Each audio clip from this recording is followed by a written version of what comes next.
Hello दोस्तों, zero lab में आपका एक बार फिर से स्वागत है। आज के वीडियो में हम लोग एक सीएफएल को रिपेयर करना सीखने वाले हैं। तो यहाँ पे मैं आपको एक सीएफएल में कौन कौन से पार्ट्स यूज किए गए हैं, जैसे इसमें एक पार्ट जो है इसका ये सर्किट होता है, दूसरा पार्ट जो है इसकी ये ट्यूब होती है, तीसरा इसकी ये बॉडी, ये होल्डर वगैरह है। तो यहाँ पे सर्किट जो है, सर्किट में कौन कौन से कंपोनेंट लिए गए हैं, सर्किट कैसे काम करता है और इसमें कौन कौन सी फॉल्टें आती हैं और वो फॉल्टें किन कंपोनेंट खराब होने की वजह से आती हैं, ये सारा कुछ आप डिटेल में इस वीडियो में देख पाएंगे। और जितनी भी सीएफएल हैं इनमें जो सर्किट इस्तेमाल होते हैं आपको देखने में अलग अलग लगेंगे, लेकिन जो फॉल्ट है वो आप बड़ी आसानी से फाइंड कर लेंगे। इस वीडियो को देखने के बाद मैं बिल्कुल इजिली एक्सप्लेन कर दूंगा। साथ ही जो रिलेटेड फॉल्ट है, जो सबसे ज्यादा फॉल्टें आती हैं उनको मैं बता दूंगा, जिससे कि आपको बड़ी आसानी रहेगी सीएफएल को रिपेयर करने में। तो यहाँ पे सबसे पहले एक सीएफएल जो है, ये सीएफएल काम कैसे करती है इसको थोड़ा सा समझ लेते हैं, फिर हम सर्किट कैसे काम करता है इसको समझेंगे। तो यहाँ पे जो ये सीएफएल है, सीएफएल में क्या होता है कि जब हम यहाँ पे वोल्टेज अप्लाई करते हैं तो इसका जो सर्किट है, एक वोल्टेज और करंट जो है, लिमिटेड वोल्टेज और लिमिटेड करंट जो है वो इसकी ट्यूब में भेजता है। शुरुआत में दो तरह के वोल्टेज अप्लाई होते हैं। शुरुआत में वोल्टेज कुछ अलग होता है, बाद में वोल्टेज कुछ अलग होता है। जो शुरुआती वोल्टेज होता है वो इसको इग्नाइट करने के लिए होता है, यानी इसको चालू करने के लिए होता है। उसके बाद वोल्टेज जो है वो कम हो जाता है और करंट भी कम हो जाता है, क्योंकि इग्नाइट करने के टाइम पे इसमें वोल्टेज और करंट काफी ज्यादा होता है। बाद में ये लिमिटेड होता है, तो यहां पे सर्किट थोड़ा सा जटिल हो जाता है। तो ये सारी चीजें जो है इनको हम समझते हैं। लेकिन जब क्या होता है कि यहां पे हम वोल्टेज अप्लाई करते हैं और ये इसको इग्नाइट करता है, तो इग्नाइट करने में होता क्या है, इसकी ट्यूब जो है, ट्यूब में फिलामेंट है, इसमें यहां पे इस साइड पे एक फिलामेंट है और इस साइड पे एक फिलामेंट है। तो जब ये फिलामेंट जो है, ये इस पे वोल्टेज और करंट अप्लाई होता है तो ये हीट होता है। जब हीट होता है तो इससे इलेक्ट्रॉन जो है वो इमिट होने में आसानी होती है, क्योंकि यहां पे काफी ज्यादा वोल्टेज जो है दोनों साइड पे अप्लाई होता है। तो यहां पे जब ये गर्म हो जाएगा तो इससे इलेक्ट्रॉन बड़ी आसानी से निकलने लगते हैं, और वो इलेक्ट्रॉन जो है वो निकलते हैं, यानी इलेक्ट्रॉन फ्लो होते हैं। तो इसके अंदर एक मरकरी जो है, पारा जिसको कहते हैं, पारे की वाष्प भरी होती है, यानी मरकरी वेपर भरा होता है। तो वो जो इलेक्ट्रॉन फ्लो हो रहे हैं वो मरकरी एटम से टकराते हैं। ऐसी स्थिति में जब मरकरी एटम से टकराएंगे तो फोटॉन एक तरह के निकलते हैं, जो कि अल्ट्रावायलेट फोटॉन होते हैं, यानी यूवी रेज निकलती हैं। तो वो अल्ट्रावायलेट फोटॉन जो है वो इनविजिबल है, यानी अदृश्य प्रकाश निकलता है। लेकिन उस अदृश्य प्रकाश को अब हम क्या करते हैं कि ये जो कांच की नली आप देख पा रहे हैं, ये ट्यूब, इसमें अंदर से फॉस्फर की कोटिंग होती है। तो ये जो फॉस्फर है, इससे जब अल्ट्रावायलेट फोटॉन टकराते हैं तो ऐसी स्थिति में क्या होता है, दृश्य प्रकाश जो है इससे बाहर निकल आता है, यानी इससे बाहर दृश्य प्रकाश निकलने लगता है। तो कुछ ऐसे हमारी एक सीएफएल जो है ये काम करती है। अब इसका सर्किट देख लेते हैं कि इसके सर्किट में कैसे काम करता है सर्किट। यहां पे एसी अप्लाई की, इसमें सेक्शन आपको मैं समझा देता हूं। पहला तो हमारा एसी अप्लाई हमने की, तो यहां पे सबसे पहले ईएमआई फिल्टर्स में जाती है। ईएमआई फिल्टर जो अच्छे क्वालिटी के जो सर्किट होते हैं उनमें होता है, ज्यादातर सभी में होता है। ये जो कैपेसिटर है ये तो सभी में होता है, एक इंडक्टर भी लगा होता है जैसा कि आप यहां पे देख पा रहे हैं। तो शुरुआत में भी इंडक्टर लगा हो सकता है या कॉमन मोड कॉइल लगी हो सकती है। तो ये चीजें जो है इनको ईएमआई फिल्टर बोलते हैं। इसके बाद ब्रिज रेक्टिफायर होता है। यहां पे आप डायोड देख पा रहे हैं, 4 डायोड लगे हुए हैं अंदर। तो ये जो डायोड है ये ब्रिज रेक्टिफायर है। तो ये रेक्टिफायर का सेक्शन हो गया। पहला सेक्शन हमारा ईएमआई फिल्टर का हो गया, फिर हमारा रेक्टिफायर का सेक्शन हो गया। इसके बाद आप यहां पे 2 ट्रांजिस्टर देख पा रहे हैं। ये जो ट्रांजिस्टर है ये हाफ ब्रिज का सेक्शन हो गया। इसके बाद नेक्स्ट सेक्शन जो है, यहां पे आप एक ये इंडक्टर देख रहे हैं ट्रांसफार्मर की तरह। ये इंडक्टर और ये कुछ कैपेसिटर्स हैं, ये कैपेसिटर्स मिलके एक टैंक सर्किट बनाते हैं। ये टैंक सर्किट जो है यही मेन है, जो कि हमारी ट्यूब को जो कांस्टेंट करंट और कांस्टेंट वोल्टेज प्रोवाइड करता है। यहां पे इसके बाद ये पॉइंट्स आप देख पा रहे हैं, 1 2 3 4 पॉइंट्स हैं। तो एक साइड पे फिलामेंट के, क्योंकि स्टार्टिंग और एंड पॉइंट यानी 1 और 2 मान ले, और जो दूसरा फिलामेंट है उसका स्टार्टिंग और एंड पॉइंट 3 और 4 मान ले, तो यहां पे ट्यूब के फिलामेंट के पॉइंट्स जो हैं वो जुड़ जाते हैं। तो ये आउटपुट हो गया। अब ये हमारा ट्यूब में चला गया। तो सर्किट को मैंने जो सेक्शन वाइज आपको बता दिया है। अब हम इस सर्किट को एक्सप्लेन में देखते हैं, इसका डायग्राम देखेंगे, उसमें कौन कौन से कंपोनेंट लगे हैं, ये सारा कुछ देखेंगे। साथ ही सर्किट काम कैसे करता है, क्योंकि ये सर्किट जो है 2 तरह के वोल्टेज निकालता है। शुरुआत में कुछ और होता है, बाद में कुछ और होता है। फिर इसमें जो भी कंपोनेंट खराब होते हैं ज्यादातर, उनको हम देखेंगे कि कौन कौन से कंपोनेंट हमारे डैमेज होते हैं और इसको कैसे रिपेयर करना है। सारा कुछ आप जब इसको देखेंगे तो आपको बड़ी आसानी रहेगी इसको रिपेयर करने में। तो चलिए हम सबसे पहले इसका सर्किट जो है उसको देख लेते हैं। यहां पे सबसे पहले हम ये जो सर्किट है, इसको सर्किट को सेक्शन वाइज समझेंगे, फिर हम इसका पूरा जो डिटेल डायग्राम है वो बनाएंगे। तो यहां पे सर्किट को सेक्शन वाइज समझने के लिए हम क्या करते हैं कि सबसे पहले हमारा एसी इनपुट का ये पॉइंट्स हो गया। यहां पे एसी इनपुट इस जगह पे होती है फेज और न्यूट्रल की, ठीक है। इसके बाद नेक्स्ट स्टेप में क्या होता है कि ये हमारा ईएमआई फिल्टर में जाती है। यहां पे हमारी ईएमआई फिल्टर लगे हुए हैं यहां पे। तो ईएमआई फिल्टर में क्या होता है, कॉमन मोड कॉइल भी हो सकती है, इंडक्टर भी हो सकता है और पीएफ कैपेसिटर होते हैं। तो ये सस्पेंशन फिल्टर्स भी इसको कहते हैं। इस तरीके से यहाँ पे EMI फिल्टर जो है इस तरीके से हो गया। एक इसमें इंडक्टर का यूज होता है और एक कैपेसिटर यूज हो सकता है, एक या दो भी हो सकते हैं, जरूरी नहीं कि एक हो। दूसरा इसका जो सेक्शन है वो इसका रेक्टिफायर का सेक्शन है, तो यहां पे रेक्टिफायर का सेक्शन लिख लेते हैं। तो रेक्टिफायर का सेक्शन में क्या होते हैं, 4 डायोड होते हैं, या सिंगल ब्रिज रेक्टिफायर भी हम ले सकते हैं और 4 डायोड का ब्रिज रेक्टिफायर भी ले सकते हैं। तो इसको हम इस तरीके से डिनोट कर लेते हैं। ये हमारे AC पॉइंट हो गए ब्रिज रेक्टिफायर के, और इसके बाद ये हमारे DC पॉइंट हो गए ब्रिज रेक्टिफायर के। तो ये हमारा रेक्टिफायर सेक्शन हो गया। इसके बाद हाफ ब्रिज सेक्शन हो गया। हाफ ब्रिज सेक्शन में क्या होते हैं कि 2 यहां पे ट्रांजिस्टर हमने यूज किए हैं। इस तरीके से ये 2 ट्रांजिस्टर लगे हुए हैं और ये हमारा हाफ ब्रिज वाला सेक्शन हो गया। इसमें ये ट्रांजिस्टर जो है इसको इस तरीके से हम डिनोट कर देते हैं। यहां पे ये इसका बेस हो गया ट्रांजिस्टर का। तो ये जो है ये हाफ ब्रिज वाला सेक्शन हो गया। अब इसके बाद नेक्स्ट सेक्शन जो है वो हमारा टैंक सेक्शन हो गया। ये टैंक सर्किट वाला सेक्शन हो गया। तो टैंक सर्किट में क्या होता है, यहां पे एक इंडक्टर होता है और साथ ही में एक कैपेसिटर होता है। एक या दो हो सकते हैं, मैं एक बोल रहा हूं, लेकिन 1 या 2 या 3 कुछ भी हो सकते हैं। तो ये जो सेक्शन है ये हमारा टैंक सर्किट वाला सेक्शन हो गया। इसके बाद नेक्स्ट में क्या होता है कि यहां पे हमारी ट्यूब होती है। तो ट्यूब में 2 फिलामेंट होते हैं। फिलामेंट को हम इस तरीके से डिनोट कर लेते हैं। ये हमारा ट्यूब वाला सेक्शन हो गया। इसमें एक साइड में 2 वायर और एक साइड में 2 वायर। तो ये हमारी ट्यूब हो गई इस तरीके से। तो यहां पे हमने इसको सेक्शन वाइज समझ लिया है। अब हम इसका जो फुल सर्किट डायग्राम है उसको समझते हैं। तो फुल सर्किट डायग्राम में अब हमें समझने में आसानी होगी। AC वाला सेक्शन हमने यहां पे देखा, EMI फिल्टर, रेक्टिफायर। अब ये सारा जो सेक्शन है इसको हम एक्सप्लेन करने वाले हैं। तो क्या हुआ कि यहां पे हमारा AC इनपुट का पॉइंट्स है, यहां पे हमारी AC इनपुट होती है। अब इसके बाद ये जब AC इनपुट होगी तो यहां पे एक फ्यूज लगा हो सकता है, या फ्यूजबल रेजिस्टेंस लगी हो सकती है। इधरी पे हमारा इंडक्टर भी एक लगा हो सकता है जिसको हम EMI फिल्टर कहते हैं।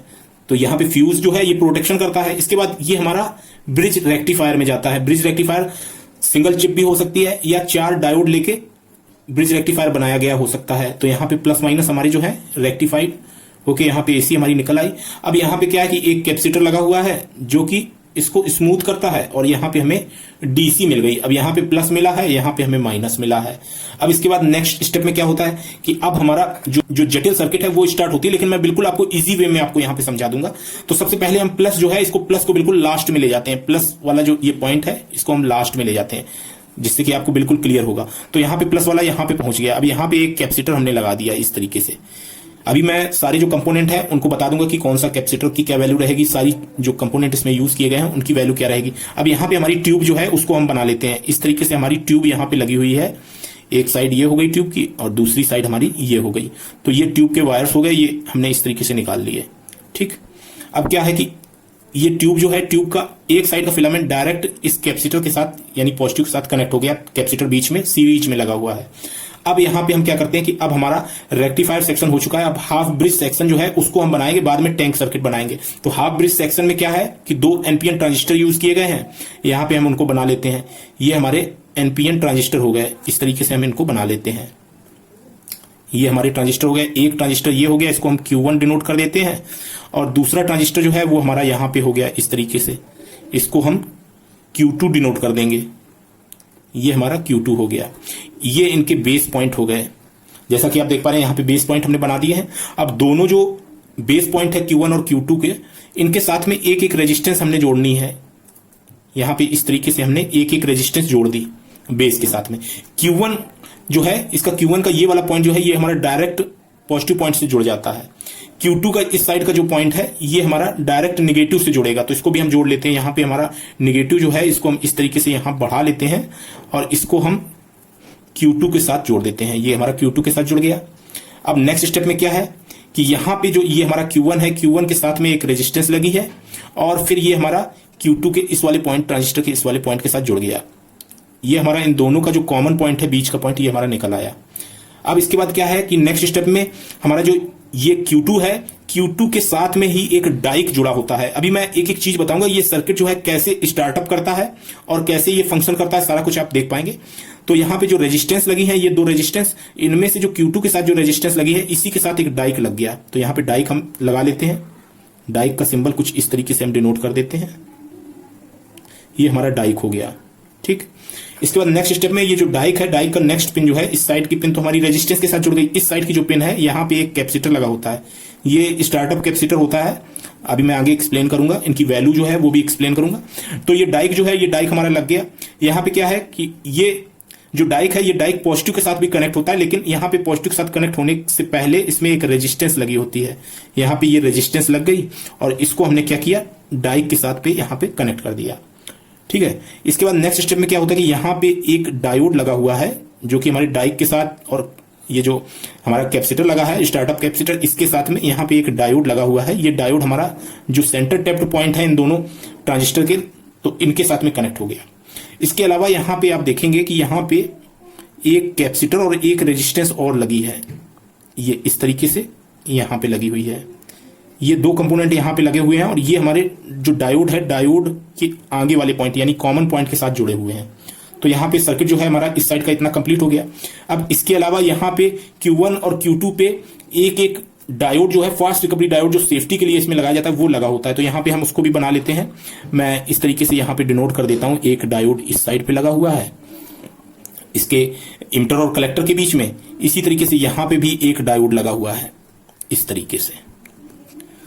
तो ये हमारे डायोड्स लग गए। अब यहाँ पे ये जो सर्किट है अभी, ये पूरी तरीके से हमारा जो हाफ ब्रिज है वो कंप्लीट नहीं हुआ है। अभी इसको रेजोनेट कराने के लिए जो सर्किट है वो भी अभी हमें कंप्लीट करना है। उसमें क्या होता है कि आप यहाँ पे देख पाएंगे एक फेराइट रिंग है, रिंग में कुछ बाइंडिंग होती है, उसको अभी मैं समझाऊंगा आपको। तो यहाँ पे क्या है कि ये हमारी फेराइट रिंग है, मान के चलते हैं इस जगह पे। इसमें एक साइड पे बाइंडिंग लूप्स हैं ये, और दूसरी साइड पे दो बाइंडिंग लूप्स हैं। यहाँ पे इस तरीके से हम मान के चलते हैं। तो ये जो हमारा बाइंडिंग लूप है इस फेराइट रिंग का, इसका एक पॉइंट हमारा ये जो इन दोनों के कॉमन पॉइंट है यानी इनके साथ जुड़ गया। दूसरा जो है ये हमारा आगे बढ़ता है, यहाँ पे एक और इंडक्टर लगा हुआ है जिसको हम इंडक्टर ट्रांसफार्मर कहते हैं, ये बड़ा वाला ट्रांसफार्मर। ये हमारा ट्रांसफार्मर जो है ये लगा हुआ है, और इसके बाद ये हमारा इस साइड के फिलामेंट के साथ जुड़ गया। तो यहाँ पे ये हमारा इंडक्टर ट्रांसफार्मर हो गया। अब क्या है कि यहाँ पे जो हमारी ये फेराइट रिंग है, फेराइट रिंग में दो लूप है। ये दोनों लूप जो है ये हमारे इन ट्रांजिस्टर्स को ऑसिलेट कराने के लिए जो पावर है, जो सप्लाई है, वो प्रोवाइड करते हैं। ये सेल्फ ऑसिलेटिंग सर्किट है। जो हाफ ब्रिज है ये सेल्फ ऑसिलेटिंग हाफ ब्रिज है। तो इसमें ये जो दोनों लूप हैं इनको हम कनेक्ट करेंगे। तो यहाँ पे इस साइड का जो, इसमें आपको ये ध्यान देना है कि इसकी पोजीशन, स्टार्टिंग और एंड पॉइंट जो है वो देखने हैं कि वो किस डायरेक्शन से आ रहे हैं। तो इस साइड का जो डायरेक्शन है इसको हम क्या करेंगे, यहाँ पे कनेक्ट कर देंगे इस साइड पे। और इसका जो इस साइड का डायरेक्शन है ये पॉइंट, इसको आपको ध्यान देना है। इस साइड का जो डायरेक्शन है इसको हम क्या करेंगे, इसको हम निगेटिव के साथ कनेक्ट कर लेंगे। ये आप देख पा रहे हैं निगेटिव है हमारा, जो ब्रिज रेक्टिफायर है इसका निगेटिव पॉइंट यहां पे जुड़ गया। अब ये दो पॉइंट्स हमारे बचे, एक तो ये इस साइड का पॉइंट और एक इस साइड का पॉइंट। ये दोनों पॉइंट जो है ये हमारे Q1 और Q2 जो है ये ट्रांजिस्टर हैं, इनके साथ कनेक्ट होंगे और इनको ऑसिलेट कराने में जो सप्लाई है, जो सिग्नल है, वो प्रोवाइड करेंगे। तो यहाँ पे इस साइड का जो हमारा ये कॉइल का लूप है, ये वाला पॉइंट बचा। इस पॉइंट को हम क्या करेंगे, यहाँ पे इस साइड पे जो Q1 है, Q1 के बेस पे जो रेजिस्टेंस लगी है इसके साथ जोड़ देंगे। तो मैं इसीलिए आपको यहाँ पे कलर जो है चेंज करके दिखा रहा हूं कि ये जो रेड वाला जो कलर का पेन मैंने यूज किया है ये हमारा डायरेक्ट कहीं पे भी टच नहीं हो रहा है, सिर्फ बेस पिन पे जो रेजिस्टेंस लगी उसके साथ कनेक्ट है। और ये हमारा यहाँ पे आके और इस साइड पे और ये इसके साथ कनेक्ट हो गया। ठीक है, इसके बाद नेक्स्ट स्टेप में मैं आपको यहाँ पे दिखाऊंगा कि इस साइड का जो लूप है, ये वाला लूप हमारा यहाँ पे जो रेजिस्टेंस है, रेजिस्टेंस के साथ कनेक्ट होगा इस साइड की रेजिस्टेंस के साथ। तो इसको मैं इस तरीके से ऊपर से, कि ये टच ना हो इसलिए मैं इस तरीके से निकाल रहा हूं। आप देख पा रहे हैं इसको मैंने इसी तरीके से इसको निकाला है, ये कहीं टच नहीं हो रहा है, ये इस साइड के लूप के साथ कनेक्ट है। तो ये जो सर्किट है, अब ये सर्किट कंप्लीट हो चुका है। यहाँ पे हमें एक कैपेसिटर और लगाना है, पीएफ कैपेसिटर यहाँ पे लगता है, इसको हम और लगा लेते हैं। ये हमारा पीएफ कैपेसिटर है। अब इसके बाद ये हमारी ट्यूब के फिलामेंट्स हैं, यहाँ पे ये ट्यूब है। तो ये जो सर्किट डायग्राम है, ये सर्किट डायग्राम मैंने आपको बता दिया है। अब इसमें कंपोनेंट जो है उनको हम देख लेते हैं। तो मैं एक स्टैंडर्ड जो हमारी CFL है 9 वाट की, उसको हम लेके चलेंगे और सारे कंपोनेंट जो है मैं आपको बताता हूं। तो यहाँ पे ब्रिज रेक्टिफायर को बताने की जरूरत नहीं है। 1N4007 के हम इसमें डायोड लेते हैं। फ्यूज रेजिस्टेंस जो है ये आप 10 ओम और 1 ओम के बीच में कोई भी फ्यूज रेजिस्टेंस ले सकते हैं। और वॉटेज के हिसाब से ये फ्यूज रेजिस्टेंस होती है, जितनी ज्यादा वॉट की हमारी CFL होगी उतनी ज्यादा पावर की हमारी रेजिस्टेंस लगती है।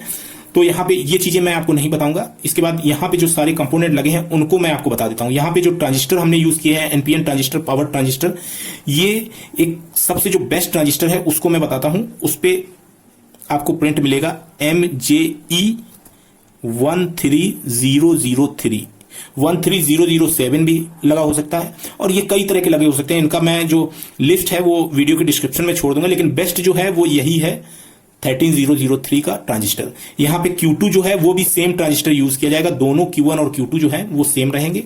इसके बाद अब R1 की बात करते हैं। यहाँ पे इस वाले ट्रांजिस्टर के साथ में R1 जुड़ी है, यहाँ पे एक रेजिस्टेंस यहाँ पे भी जुड़ी होती है, मैंने यहाँ पे शो नहीं की है। यहाँ पे ये एक रेजिस्टेंस जुड़ी है, फिर उसके बाद ये हमारे नेगेटिव से कनेक्ट है। तो यहाँ पे ये R1 है और ये R2 है। ये जो R1 R2 रेजिस्टेंस है ये 1 ओम की होती है, तो यहाँ पे मैं एक साइड की ही रेजिस्टेंस की वैल्यू लिख देता हूँ। R1 और R2 जो है वो 1 ओम की है।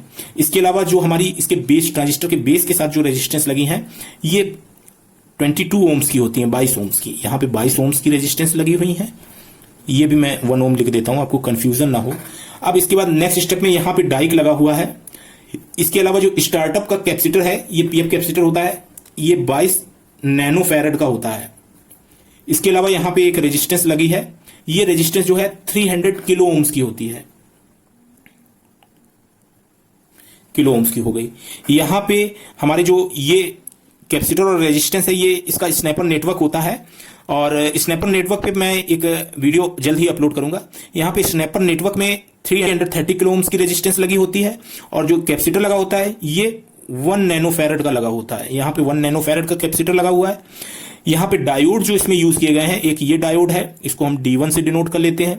एक डायोड ये है, इसको D2 से डिनोट कर लेते हैं। एक डायोड ये है जिसको हम D3 से डिनोट कर लेते हैं। तो ये जो डायोड्स हैं ये हमारे फास्ट रिकवरी डायोड हैं। फास्ट रिकवरी डायोड इसमें यूज किए जाते हैं क्योंकि यहाँ पे फ्रीक्वेंसी काफी हाई होती है। अभी मैं आगे आपको और भी एक्सप्लेन करूंगा, बिल्कुल हर चीज मुझे एक्सप्लेन करनी है जिससे कि आपको CFL का सर्किट जो है इसको रिपेयर करने और इसको समझने में कोई भी दिक्कत ना आए।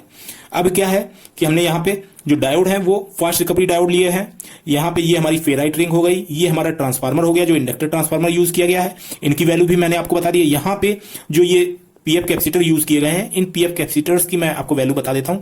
जो ये पीएफ कैपेसिटर यूज किया गया है ये 3.3 नैनो फैरेड का है, जबकि यहाँ पे ये जो पॉजिटिव के साथ जो सीरीज में कैपेसिटर लगा हुआ है ये कैपेसिटर हमारा 47 नैनो फैरेड का है। यहाँ पे ये कैपेसिटर 47 नैनो फैरेड का हो गया। वॉटेज के हिसाब से इस कैपेसिटर की वैल्यू बढ़ती घटती है, उसी तरह से यहाँ पे ये कैपेसिटर जो है इसकी भी वैल्यू बढ़ती घटती है। क्या होता है कि जब ये हमारा सर्किट है इसमें जब हम सप्लाई देते हैं तो ये सर्किट काम कैसे करता है, तो यहाँ पे सेल्फ ऑसिलेशन वाला सर्किट है ये हमारा, तो इसको स्टार्टअप करने की जरूरत पड़ती है। तो स्टार्टअप कैसे होगा, पॉजिटिव नेगेटिव यहाँ पे हमारी आ गई जब हमने यहाँ पे सप्लाई दी, तो ये जो रेजिस्टेंस लगी हुई है 300 किलो ओम्स की, इस रेजिस्टेंस से हमारा ये कैपेसिटर जो है नेगेटिव यहाँ पे आ ही रहा है, इस रेजिस्टेंस से पॉजिटिव आता है। तो ये कैपेसिटर जो है स्टार्टअप कैपेसिटर, इसीलिए मैंने कहा था ये कैपेसिटर चार्ज होता है। और ये जो डाइक है, डाइक का जो ब्रेकडाउन वोल्टेज है, उस वोल्टेज पे जब यहाँ पे कैपेसिटर हमारा इतना चार्ज हो जाता है कि ये ब्रेकडाउन वोल्टेज के ऊपर पहुंचता है, तो ये क्या करता है Q2 को एक्टिवेट कर देता है। Q2 एक्टिवेट हो जाता है। जब Q2 एक्टिवेट होगा तो यहां से नेगेटिव यहां पे पहुंच जाएगा। जब यहां पे नेगेटिव पहुंच जाएगा बस उसके बाद ये स्टार्टअप का जो नेटवर्क है ये इसका काम खत्म। अब ये क्या होगा कि जब यहां से यहां जुड़ गया, पॉजिटिव यहां से पहुंच रहा है, ये यहां से यहां जुड़ गया, तो यहां से क्या हुआ, ये जो हमारा फेराइट रिंग है, फेराइट रिंग में इंडक्टर जो है यहां से सप्लाई हमारी यहां पे पहुंची, और इसके बाद ये सप्लाई ट्यूब के फिलामेंट से होती हुई इस कैपेसिटर से होती हुई ये हमारा कंप्लीट हो जाता है। चूंकि ये पल्स है तो यहाँ पे एसी ही हमारी ट्यूब में पहुंचती है। इस चीज का आप ध्यान देना, क्यों एसी पहुंचती है, क्योंकि यहाँ पे जैसे ही यहाँ पे पल्स जनरेट हुई, सर्किट हमारा पूरा हुआ, तो पल्स जनरेट हो रही, तो फेराइट रिंग जो है, फेराइट रिंग में दूसरी जो बाइंडिंग्स हैं ये हमारी फीडबैक बाइंडिंग है इस ट्रांजिस्टर और इस ट्रांजिस्टर को फीडबैक देने के लिए, यानी इनको ऑपरेट करने के लिए। तो ये जो बाइंडिंग है, इन बाइंडिंग से अब क्या हुआ कि जब ये लूप पूरा हुआ तो यहां पे एक मैग्नेट बना फेराइट में। उस मैग्नेट से क्या हुआ कि उस नेट की वजह से यहां पे एक करंट पैदा होगा, क्योंकि फ्लक्स परिवर्तन हो रहा है। तो ये दोनों जो कॉइल्स हैं इनमें अपोजिट डायरेक्शन में ये हमने ट्रांजिस्टर के बेस पिन जोड़े हैं, जिसकी वजह से क्या होगा, एक बार Q1 हमारा स्टार्ट होगा, ये ऑफ रहेगा, दूसरी पोजीशन में Q1 जो है ये ऑफ हो जाएगा, Q2 स्टार्ट होगा। तो ऐसे step by step self oscillating चालू हो जाएगी। जब ये सेल्फ ऑसिलेटिंग चालू हो जाएगी तो यहाँ पे ट्यूब जो है, ट्यूब पे लगातार हमारी सप्लाई पहुंचती रहेगी। और चूंकि इसमें जो कैपेसिटर्स लगे हैं, ये कैपेसिटर्स हमारे क्या करेंगे कि लिमिटेड करंट जो है वो ट्यूब पे पहुंचाएंगे, करंट ओवर नहीं जाएगा, जिससे कि हमारी ट्यूब में जो फिलामेंट है वो खराब नहीं होंगे। तो यहां पे ये सर्किट कुछ इस तरह से काम करता है। अब थोड़ा सा हम और समझ लेते हैं स्टार्टअप और जो लगातार जलना। स्टार्टअप यानी शुरुआत करने के लिए जो ट्यूब जो है उसको इग्नाइट करने के लिए वोल्टेज अलग होता है। वो वोल्टेज मैं आपको बता देता हूं, लगभग 600 वोल्ट, किसी किसी ट्यूब के सर्किट में 1200 वोल्ट या 1000 वोल्ट भी हो सकता है। तो यहां पे हम 600 वोल्ट अगर मान के चलते हैं तो 600 वोल्ट इग्नाइट करने के लिए जनरेट होता है। ये इग्नाइट करने वाला वोल्टेज है। तो यहां पे जब नॉर्मल हमारा एक बार इग्नाइट हो गया, इग्नाइट के बाद फिर इतना वोल्टेज नहीं रहता, फिर नॉर्मल करंट और नॉर्मल वोल्टेज आ जाता है। तो नॉर्मल करंट और नॉर्मल वोल्टेज जो होता है वो कितना होता है, 120 वोल्ट से 200 वोल्ट ही यहां पे नॉर्मल जो जब जलती रहती है तो उस कंडीशन में इतने वोल्ट ही हमारा पहुंचता है, 120 टू 200 वोल्ट। तो यहां पे ये जो वोल्टेज है नॉर्मल वाला और इग्नाइट वाला, इसमें लगभग 3 से 5 गुना बड़ा है हमारा इग्नाइट वाला। तो ये आपको ध्यान देना है।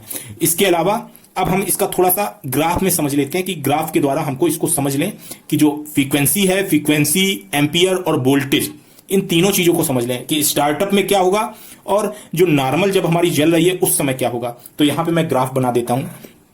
आप यहां पे देख पाएंगे कि ये मैंने एक ग्राफ बनाया है, ये तीनों के लिए मैंने ग्राफ बनाया है यहां पे, ठीक है। ये 0 पॉइंट है, ये टाइम है तीनों के लिए। तो यहां पे जो पहला ग्राफ है, ये हमारा पहला वाला ग्राफ, ये फ्रीक्वेंसी का ग्राफ है, फ्रीक्वेंसी का ग्राफ हो गया। दूसरा वाला जो ग्राफ है, यहां से हम कट मान के चलते हैं और यहां से हम कट मान के चलते हैं। यहां पे जो दूसरा ग्राफ है, ये वाला हमारा वोल्टेज का ग्राफ है। इसके बाद जो तीसरा ग्राफ है, ये हमारा एम्पियर का ग्राफ है, एम्प का ग्राफ है, ठीक है। तो इन तीनों में क्या होता है, जब फ्रीक्वेंसी, अब फ्रीक्वेंसी की बात करें, चूंकि ये सेल्फ ऑसिलेटिंग है तो इसमें एक फ्रीक्वेंसी जनरेट होती है। स्टार्टिंग में फ्रीक्वेंसी काफी ज्यादा होती है, लगभग 50 किलोहर्ट्ज, लेकिन जब नॉर्मल स्टेज में आ जाती है हमारी ट्यूबलाइट तो ऐसी स्थिति में लगभग 28 या 26 किलोहर्ट्ज ही रह जाती है हमारी फ्रीक्वेंसी। तो इसको हम डिनोट करते हैं, कैसे डिनोट करते हैं कि यहां पे हमारी मैक्सिमम फ्रीक्वेंसी जो है ये यहां स्टार्टअप में रही, इसके बाद ये इस तरीके से नीचे आई, फिर एकदम से ये फिर से बढ़ना चालू हुई, फिर ये इसी स्टेज में माने एक कांस्टेंट फ्रीक्वेंसी रहती है। तो स्टार्टअप में जो है फ्रीक्वेंसी 50 किलोहर्ट्ज है और नॉर्मल में जो है ये लगभग 28 किलोहर्ट्ज रह जाती है, ठीक है। अब यहां पे आप एक चीज का ध्यान देना कि ये मैंने पॉइंट जो बनाया है ये नॉर्मल और स्टार्टअप को अलग करता है। इस जगह से मैं ये डॉटेड आपको दिखा देता हूं, सभी में आपको ये चीज देखनी है। अब क्या है, वोल्टेज को देखते हैं। वोल्टेज क्या होता है, वोल्टेज क्या है, स्टार्टअप जैसे ही हमने किया तो यहां से वोल्टेज धीरे धीरे धीरे धीरे इंक्रीज होना चालू हुआ, ये हमारा मैक्स वोल्ट पहुंच गया, ठीक है। यहां से अब स्टार्टअप हो चुका है, अब ये एकदम से गिरेगा वोल्टेज यहां पे, फिर इसके बाद ये एक नॉर्मल वोल्टेज पे आ जाएगा। तो ये स्टार्टअप वाला पॉइंट है। वोल्टेज एकदम जब इग्नाइट होता है, इग्नाइट होने की कंडीशन में वोल्टेज यहां पे मैक्स होता है, मैक्सिमम वोल्टेज पहुंच जाता है और फिर इसके बाद ये नॉर्मल वोल्टेज हो जाता है, ठीक। अब इसके बाद एम्पियर को देखते हैं कि एम्पियर क्या होते हैं। तो यहां पे स्टार्टअप के टाइम पे बिल्कुल लास्ट तक कोई एम्पियर नहीं प्रवाहित होता है। एकदम से जब इग्नाइट होने की कंडीशन आती है उस कंडीशन में हमारा क्या होता है, एम्पियर जो है वो हमारा जनरेट होता है। यहां से मान लेते हैं ये हमारा बिल्कुल इग्नाइट जैसे ही हुआ तो एम्पियर एकदम ज्यादा है, फिर एकदम से नॉर्मल आ गया, ये हमारा नॉर्मल एम्पियर है। शुरुआत में इग्नाइट होने की कंडीशन में एम्पियर जो है काफी ज्यादा होता है और इसके बाद ये नॉर्मल आ जाता है। यानी यहां पे इग्नाइट होने की कंडीशन में हम 600-700 मिली एम्पियर मान लें और फिर नॉर्मल हमारा जो आएगा वो 200 मिली एम्पियर हम मान के चलते हैं कि 200 मिली एम्पियर हमारा नॉर्मल जो लगातार करंट फ्लो होता है वो 200 मिली एम्पियर होता है। तो यहां पे 200 मिली एम्प मान लेते हैं और यहां पे 800 मिली एम्प स्टार्टअप में ये लेता है। तो इस तरीके से हमने जो सर्किट है उसको, सर्किट को समझ लिया, सर्किट के कंपोनेंट समझ लिए, सर्किट स्टार्टअप कैसे करता है, स्टार्टअप में फ्रीक्वेंसी और वोल्टेज और एम्पियर समझ लिए, और ट्यूबलाइट जो है, ट्यूबलाइट को हमने देख लिया कैसे हमारी ट्यूबलाइट ग्लो करती है। ये सारा कुछ हमने इस वीडियो में देख लिया है। अब हम आगे नेक्स्ट स्टेप में इसमें जो कंपोनेंट ज्यादातर खराब होते हैं उनको देखेंगे। तो मैं समझता हूं कि आपने ये सर्किट देखा होगा तो आपको काफी कुछ समझ में आ गया होगा, लेकिन फिर भी मैं आपको यहां पे बता देता हूं क्या है कि सबसे पहला कंपोनेंट हमें क्या देखना है, यहाँ पे फ्यूज देखना है। जो फ्यूज है या फ्यूजिबल रेजिस्टेंस है इसको देखना है। इस तरह की फ्यूजिबल रेजिस्टेंस लगी हो सकती है और फ्यूज भी लगा हो सकता है। तो ये फ्यूज जो है, ये फ्यूज हमको चेक करना है सबसे पहले। यहाँ पे अगर इंडक्टर लगा हुआ है या कॉमन मोड कॉइल लगी हुई है उसको भी हमें टेस्ट करना है। ये दोनों चीजें टेस्ट करनी है। अगर डेड कंडीशन है तो इनको सबसे पहले चेक करना है। इसके बाद ब्रिज रेक्टिफायर को चेक करना है।